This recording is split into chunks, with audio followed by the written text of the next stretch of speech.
Según la creencia cristiana, al principio de los tiempos cuando no existía nada, todos los ángeles estaban reunidos en torno a Dios, esperando la señal de que Él bajara a la tierra, para que ellos vinieran a coayudar en la creación de la humanidad. Sin embargo, una suma de acontecimientos, y ambiciones de poder, entre algunos de esos mismos ángeles, terminaría por desatar la guerra de los cielos. Acá les presentamos las historias de 3 ángeles, de los más representativos del cristianismo. Comencemos.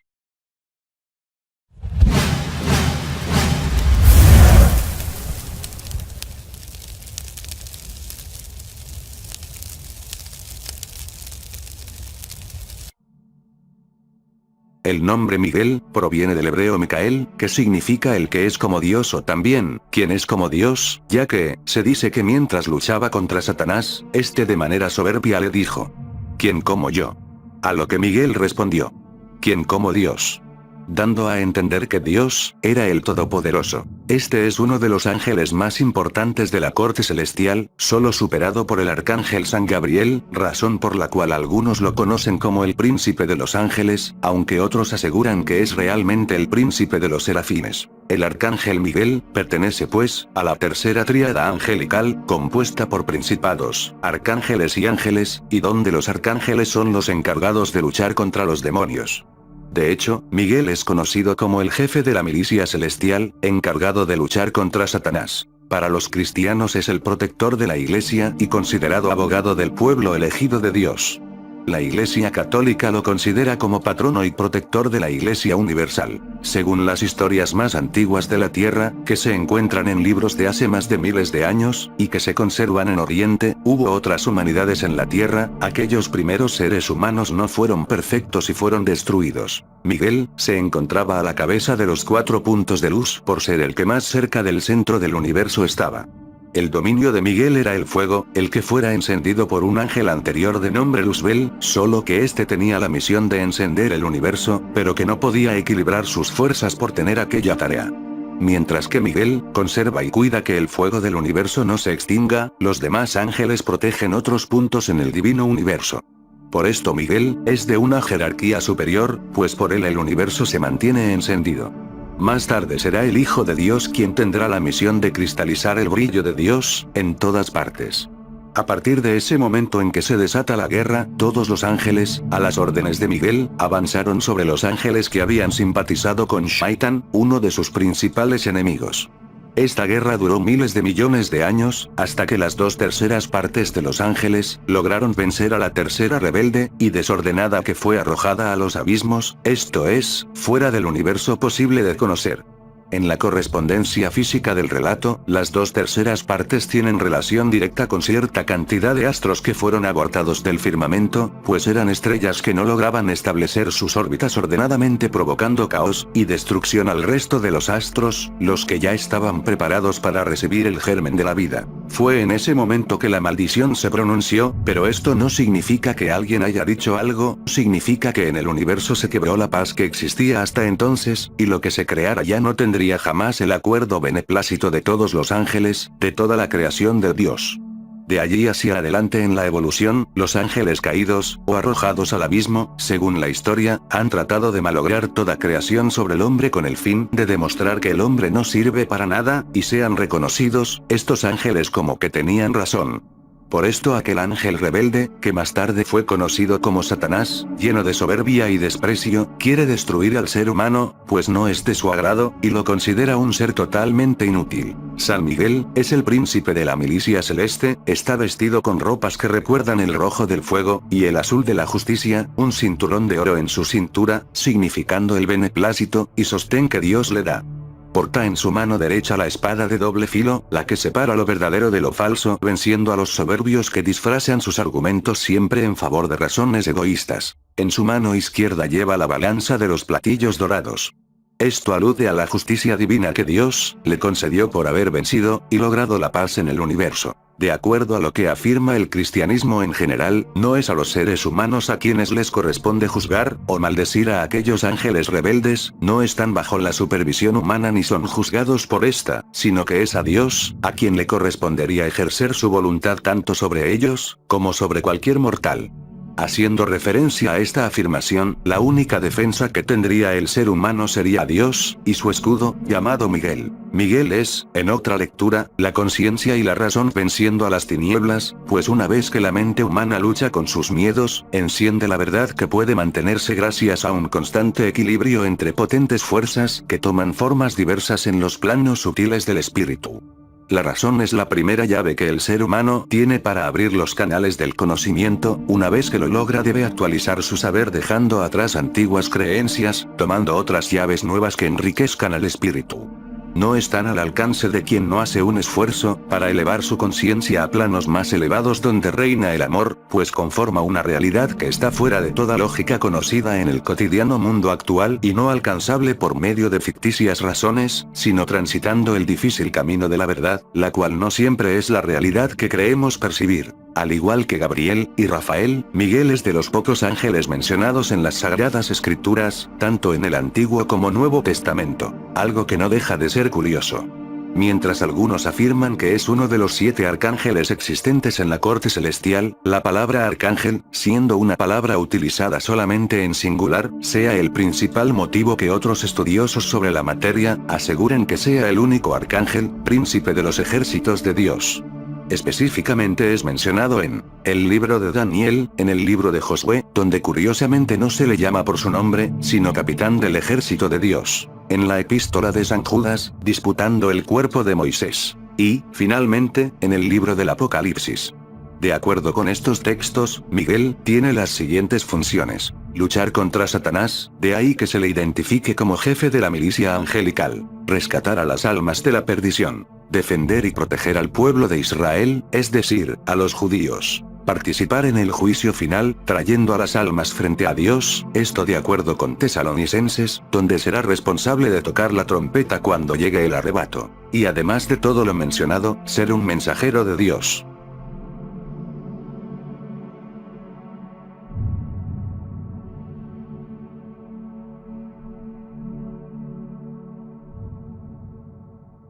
Lucifer, es según la creencia cristiana, uno de los querubines más hermosos de la corte celestial de Dios. Se dice que su belleza e inteligencia eran tales que el Creador Supremo lo convirtió en su favorito, o al menos en el más querido. Confiaba ciegamente en este, dejándolo únicamente en una posición por debajo de él. Su nombre significa portador de luz, aunque se le conoce como Lucero, siendo este el primer ángel que Dios creó. Como se dice que estos seres fueron dotados de razón, belleza y voluntad, y que una de las misiones de esta corte era la de ayudar a su padre en la creación, Lucifer habría sido escogido para crear la tierra. La simple mención de su nombre parece evocar el olor del azufre. Se le imagina como el ángel más bello de la creación, y también como el causante del mayor drama cósmico jamás ocurrido. Cuenta la leyenda que, seducido por su propio orgullo, arrastró a una gran parte de los ángeles que adoraban a Dios, provocando una rebelión cuyas consecuencias serían nefastas para la tierra y la humanidad. Entre ellas están la existencia del dolor, la maldad, y la muerte en el mundo. Lucifer es considerado desde entonces como el ideólogo del mal, el instigador del lado oscuro del hombre, el tentador primero. Pero su historia está llena de contradicciones, y una de ellas es la ausencia de una verdadera historia. Porque, un acontecimiento de tal magnitud, de tamaña trascendencia para el ser humano, no podía pasar desapercibido para los autores de la Biblia. En sus páginas deberíamos encontrar un relato más detallado y descrito del suceso y de cuáles fueron sus causas. Pero no es así. De hecho, el nombre de Lucifer ya no aparece en ninguna Biblia moderna, aunque sí estuvo presente en las antiguas. Fue borrado de la historia, pero no de la leyenda. En realidad, todo el mito moderno de Lucifer es parte de un equívoco, de un simple error de traducción. Si hacemos mención a la palabra Lucifer, descubriremos que esta es una palabra latina, y que fue empleada por San Jerónimo, en la elaboración de la Vulgata, la versión en latín de la Biblia, para traducir el término hebreo, literalmente resplandeciente, de un texto bíblico. Fue una elección meditada, que buscaba conciliar los distintos sentidos que, según algunos, el texto hebreo parecía contener. Y es que, ya en aquella época, algunos padres de la Iglesia habían creído encontrar en aquellas palabras la descripción de la caída de Satanás. Hasta aquel entonces Lucifer, también conocido como Eósforo, según en esa versión de su historia, era tan solo un dios menor de la mitología grecorromana, un hijo de la diosa Aurora, y que por cierto, nada tenía que ver con las tradiciones judías o cristianas. De ahí se afirma que su condición de descendiente de los dioses, influyó en la elección que realizó San Jerónimo. Pero, ¿qué decía en realidad el texto de Isaías? El profeta recogía la siguiente sátira, compuesta por Yahvé, evocando la derrota de su enemigo, el rey de Babilonia. Ahí se representa como el hijo de la diosa Aurora, que ha sido arrojado a la tierra, después de ser considerado como el ser que vencía a las naciones. Las sucesivas versiones a las lenguas vernáculas conservarían sin traducir esa palabra latina, de cómo había caído del cielo, Lucifer, hijo de la Aurora. Desde entonces, Lucifer, fue considerado un nombre propio. Había nacido la leyenda del ángel rebelde, el mito greco-romano resurgía, la leyenda pagana se cristianizaba, y el origen del mal en el mundo había sido, por fin, hallado. Se había creado un nuevo nombre, y un nuevo personaje. Aunque la Biblia lo nombra como Satán, lo declara como un ser sin pecado, y justo. El registro habla de la integridad y justicia originales del gran arcángel, como un ser perfecto en todos sus caminos desde el día que fue criado, hasta que se halló en él, la maldad. Es difícil para nosotros comprender que esta criatura malvada, ahora el archienemigo de Dios, y del hombre, en un tiempo fue un ser santo, y guardián del trono de Dios. Que él fue un objeto de la confianza divina, un arcángel a quien se le confió una gran autoridad, y que por un tiempo descargó sus deberes sin falta alguna, y en obediencia perfecta a Dios. Que, lejos de ser un adversario de Dios, él era querubín grande, cubridor, según en el texto de Ezequiel 28, cuyos hechos y conducta estaban por encima de toda sospecha, y que gozaba de la confianza de Dios, a tal grado que el cuidado del cielo estaba confiado en sus manos. Con respecto al estado original de Lucifer, las escrituras describen con algo de detalle el estado original de este ser exaltado. Era hijo de la mañana, el portador de luz del cielo. Él poseía una autoridad que, hasta donde sabemos, era solamente inferior a la de Dios mismo. Como el querubín grande, cubridor, él reinaba como virrey, en el monte santo de Dios, expresión bíblica para el reino de Dios. Más sabio que Daniel, no había secreto entre las huestes angelicales que estuviera escondido para él. Pero ¿qué fue lo que sucedió para que este poderoso arcángel, Lucifer, hijo de la mañana, cayera de su posición exaltada a las profundidades de la depravación, para convertirse en el príncipe de las tinieblas? Con respecto a esta pregunta profunda, las escrituras no guardan silencio. Lucifer era la perfección de la belleza. Poseía una personalidad y encanto que arrebata la admiración de la hueste del cielo. No es raro para aquellos que están dotados de una belleza excepcional, que adquieran un deseo desordenado, por la admiración de los otros. Lucifer, aun cuando era de la orden angelical, no era una excepción a esta debilidad. El registro indica que en el curso de los acontecimientos, Lucifer desarrolló un narcisismo extraño. Poco a poco, él permitió que el centro de su universo variara de Dios a él. Entonces se estaba efectuando un cambio en su carácter hacia un ser siniestro y aterrador, siendo mencionado finalmente en textos del Apocalipsis. El mito sobreviviría luego al paso de las edades, y muchas leyendas medievales se nutrirían de estas ancestrales raíces, creando relatos de gran belleza y simbolismo, pero Isaías, su autor principal, sabía muy poco de mitología clásica. Sus fuentes pertenecían a un ámbito cultural muy diferente, y el fondo de sus palabras reflejaba un drama que nada tenía que ver con batallas cósmicas entre ángeles, pero sí de luchas entre dioses.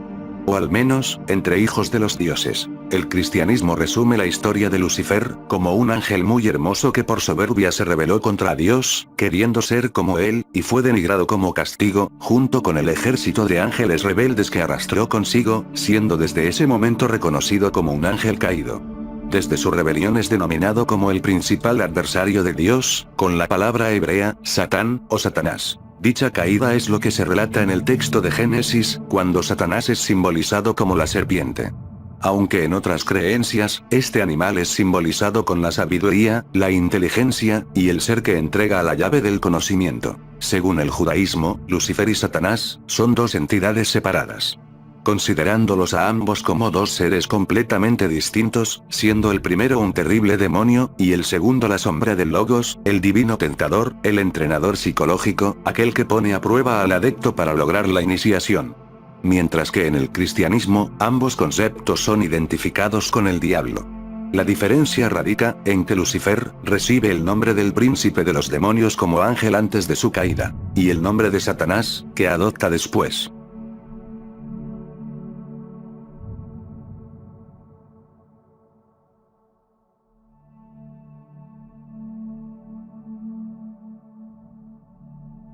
Este nombre significa Dios es mi fortaleza, la fuerza de Dios, y hay quienes aseguran que significa también, hombre de Dios.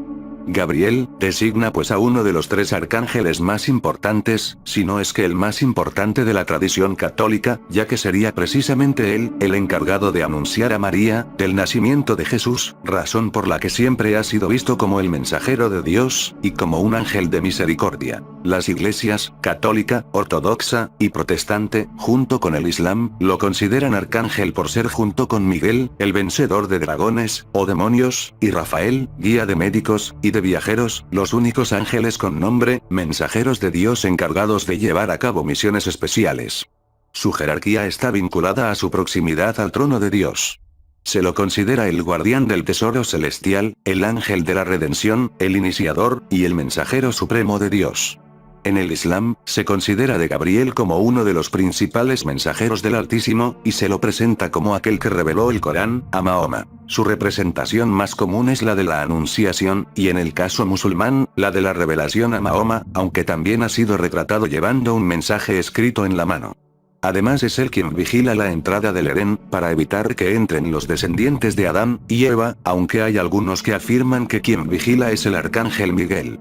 En las pinturas, Gabriel suele aparecer con figura majestuosa, ricamente ataviado, y su diestra suele figurarse en actitud de saludo y de bendición. En la tradición judía, existe la creencia de que Gabriel se sienta a la izquierda de Dios, y es gobernador del Edén.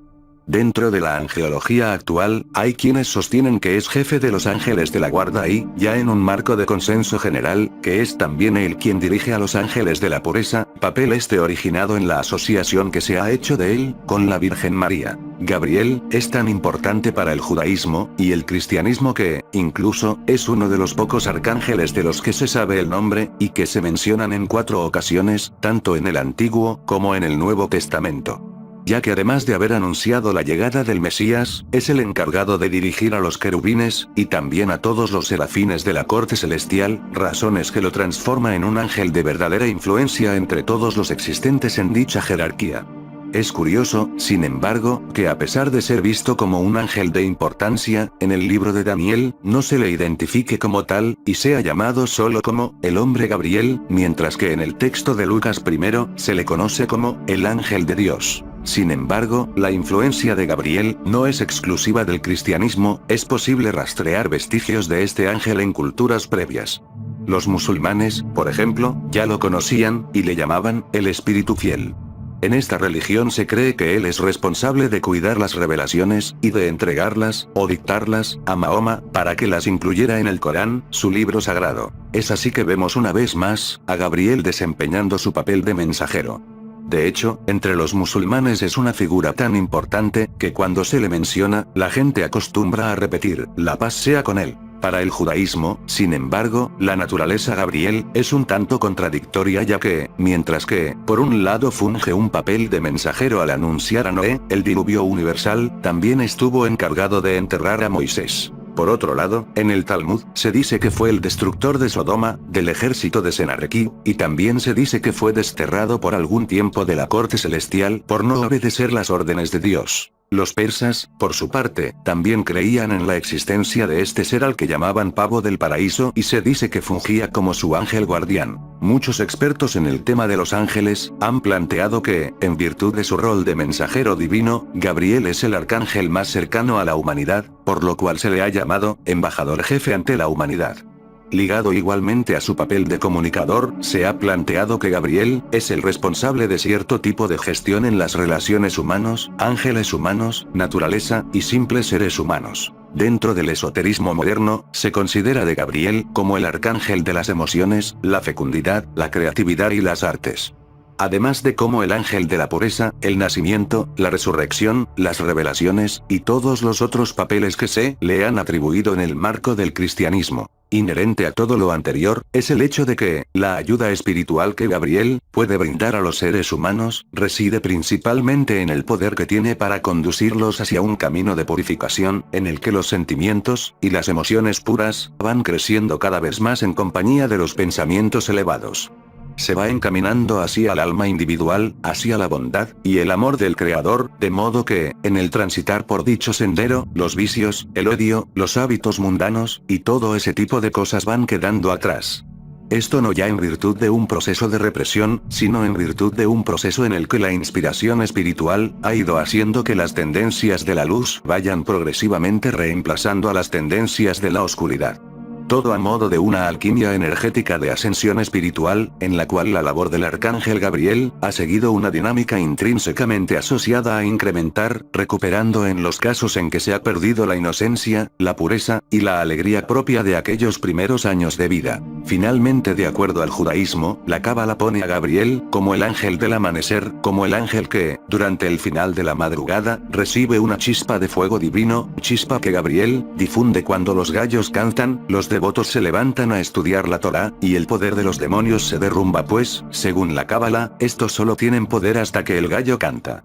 Lo cual se debe a que Dios, los justos, y los seres de luz, desde la medianoche hasta el canto del gallo, se repliegan en el paraíso a celebrar, dejando el mundo libre a las fuerzas de la oscuridad. Y por último, con respecto a las funciones, dones, virtudes, y servicios del arcángel Gabriel, lo que se dice por regla general, es que es a él, a que se debe acudir, cuando se es esclavo del sexo, la comida, los casinos, el dinero, o alguna otra cosa mundana, o bien cuando el ser humano siente que su vida no tiene propósito, ni sentido, o está desalentado, apático, y amargado. Pudiendo así Gabriel, ayudarlo a ver el sentido de su vida, y a encontrar la motivación, y la alegría para levantarse, y vivir en pro, de la realización de ese sentido. Pero también se afirma que él, puede ayudarlo a escuchar más su intuición, y su voz interior. Incluso hasta se ha señalado que, si el ser humano tiene buenas acciones en la lista, o hace méritos en caso de no tenerlas, Gabriel podría ayudarlo a desarrollar los poderes de la clarividencia.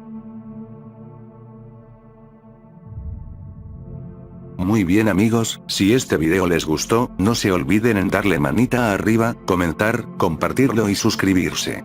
Hago la aclaración pertinente, de que este video fue hecho con el fin de informar, y mostrar las historias de estos tres arcángeles, de acuerdo al punto de vista de distintas religiones, e historiadores expertos, y no con el ánimo de inducir a creer, o a no creer.